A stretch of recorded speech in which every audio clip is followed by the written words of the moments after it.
It's 1979.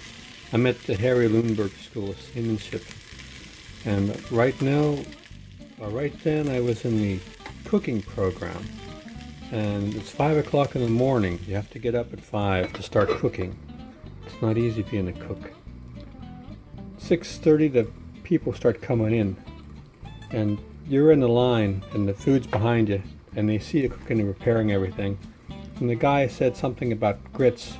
And I thought he said that he wanted more water in them, that they weren't like watery. Like I was trying to please him, so I added more water.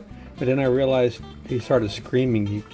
He thought they were too watery, and when I added more water, he lost his mind, and he started yelling at me. And I'm thinking to myself, we've got about 39 things you can eat. We've got ham, we've got bacon, we've got Canadian bacon, we've got regular sling sausage, we've got patty sausages, we've got scrapple. For God's sakes, we've got scrapple. We've got breakfast cereal. We've got any type of eggs you want. We've got danishes, pastries.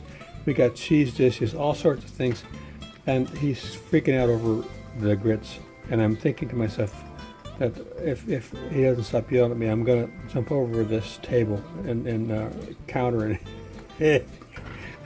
Because like, I know he's got a hangover, but you know, I woke up at 5 o'clock in the morning and he's freaking out over grits.